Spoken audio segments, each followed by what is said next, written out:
I'm going to talk about the Epstein Files. So if you're not in a headspace where you can handle this, you can scroll away or you can bookmark to come back later, whatever you want to do. You may have heard bits and bobs over the last while, and it could be a little overwhelming. You may be inclined to think that a lot of people have lost their minds because they're talking as if all of these things are connected. Everything from international drug and weapons smuggling to national military campaigns to finance laws to the fact that at some point people started marketing clothing to teenagers that had them dressing as if they wanted to be desired before puberty had before they would have had any sort of desire themselves, let alone a want to be seen that way. And the thing is, that's because it is all connected. You may have heard the term power protects power. It does. Power also works with power. Power makes bonds with power.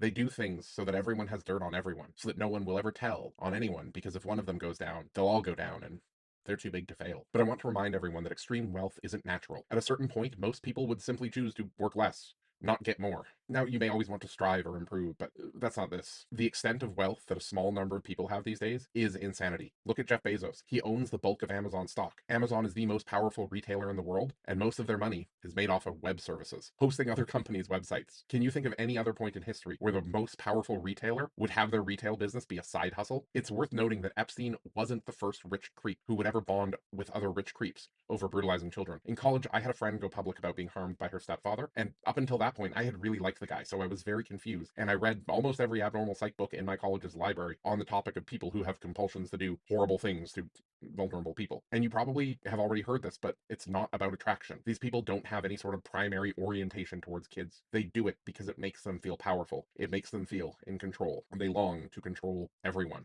Everyone knows you're not supposed to do that sort of thing to kids. The younger the kid is, the further away they are from any possibility that they might want anything that might be like that.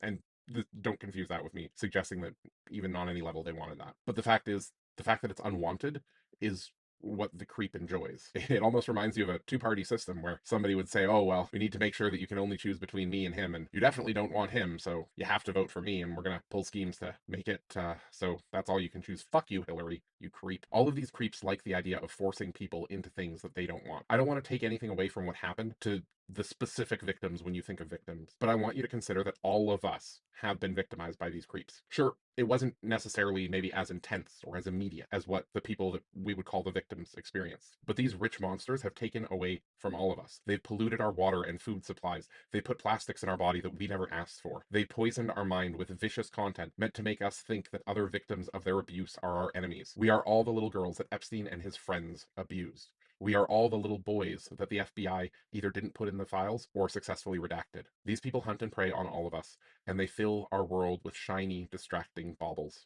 so we don't recognize them.